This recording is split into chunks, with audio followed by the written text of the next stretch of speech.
Have you ever thought to yourself, how big is the Mario universe? Well, I'm here to explain to you how truly big the Mario universe is. You will be surely surprised by the end of this video.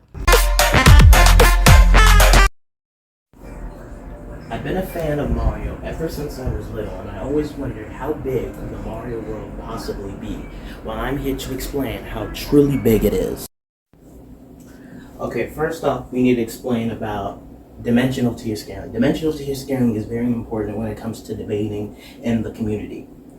Those are basically known for like scaling your cosmology or your universe and etc. Things that are not important.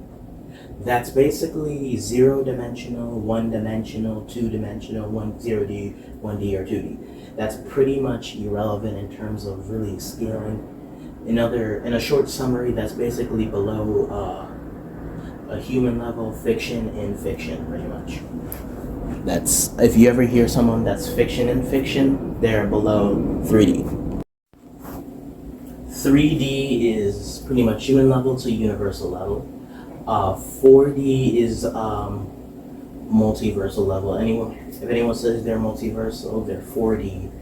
5D, 6D, that's low complex multiversal. 7D, 8D, and 9D, they're all complex multiversal. 10D and 11D, that's high complex. 12D is pretty much hyperversal, and infinite dimensional is high hyperversal. You might be wondering, why do I need to learn about all of this? It's just dimensions. Well, here's the thing that's very important for you're going to need to learn. What I'm about to explain. For starters, let's start with Subcon. Subcon is actually a three-dimensional dimension instated in Super Mario Bros. 2. Now, I bet you're wondering, wait, wasn't Super Mario Bros. 2 all just a dream? What are you on about, Rainbow Mario Man? The thing is, it actually wasn't really a dream. And it happened, but it happened. It was a dream, but it wasn't a dream at the same time.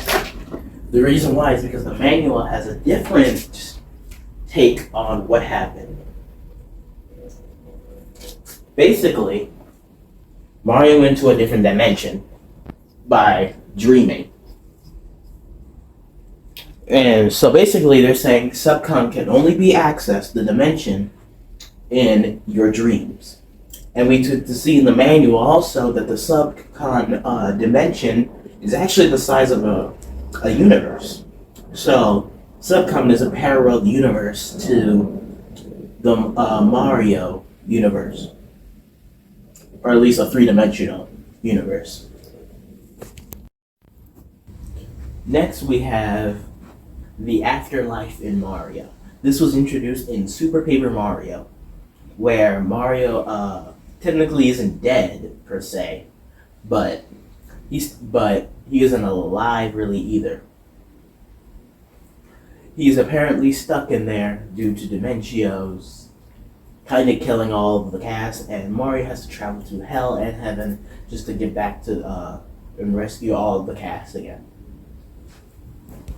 The thing is, though, the afterlife in Mario is basically has two different time spaces of their own. The over there and the under there.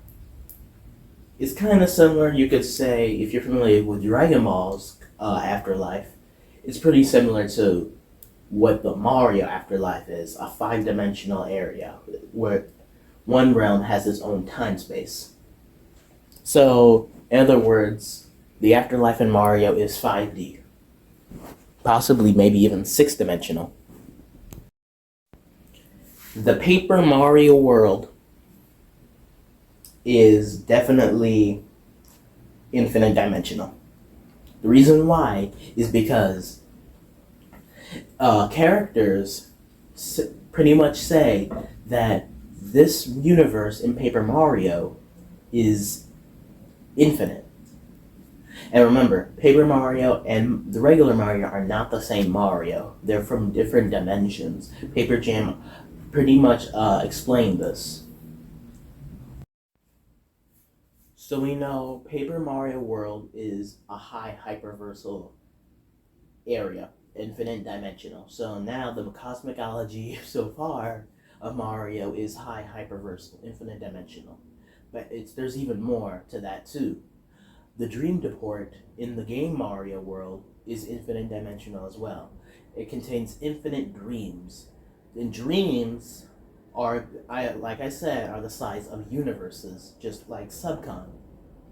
So basically, every single dream is a universe, and since there's infinite dreams, there's infinite universes and different realms entirely. So basically, that is also infinite dimensional, high hyperversal.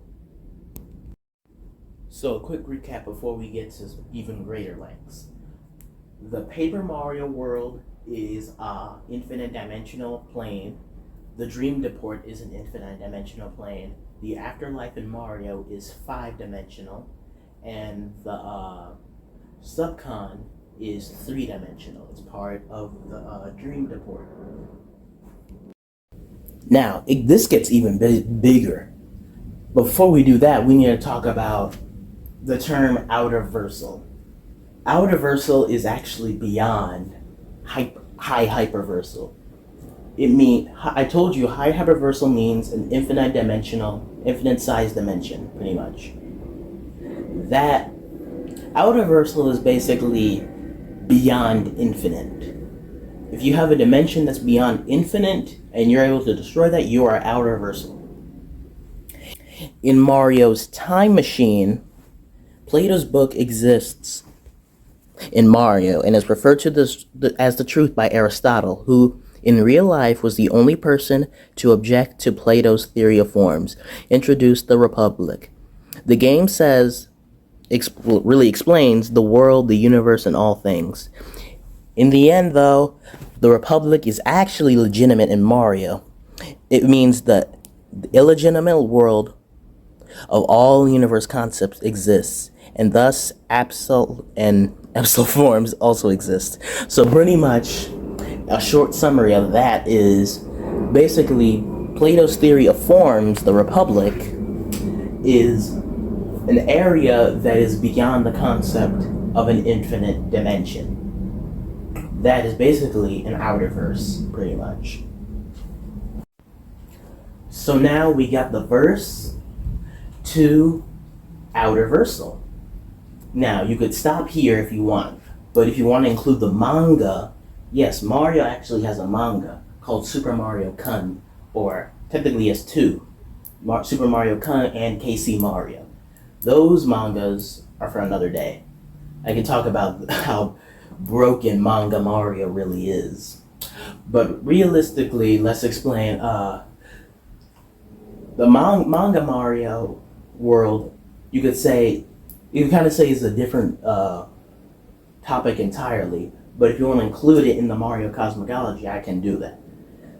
First off, Manga Canon. He is the author of the Mario manga and is above the entirety of the entire manga, pretty much. That means he's above the Mario world. And that means he's also above the Republic, or aka the Plato's of, forms of the Republic. That means he is above outerversal, which means he exists in a realm that's beyond the outerversal. And in the manga, Mario entered that realm, let's say, and pretty much got one-shotted him, pretty much.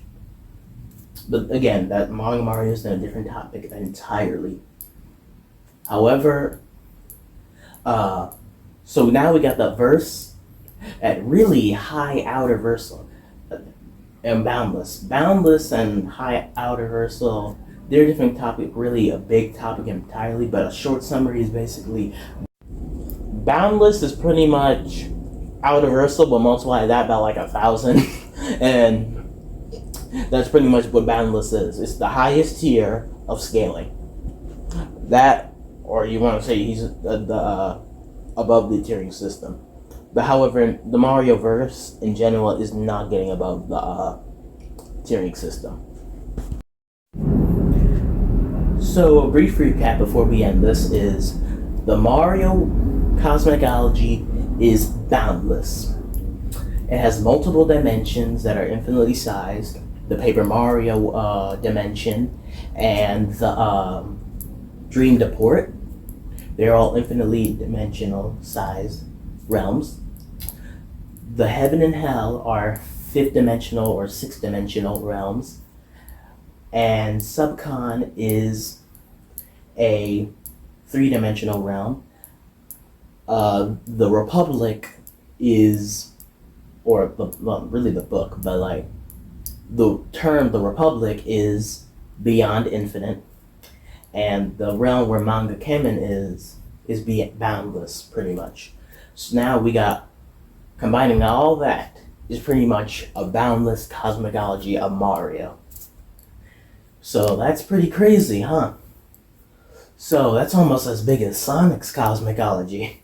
That's a different topic entirely. Heck, you could say it's probably bigger than his. Anyways, thanks for watching.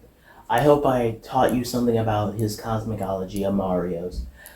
Please leave a like. Make sure to subscribe. I promise you, I'll probably get a mic after this because you'll probably be pretty weirded out how I don't have a mic, and I already have like over 2,000 subs.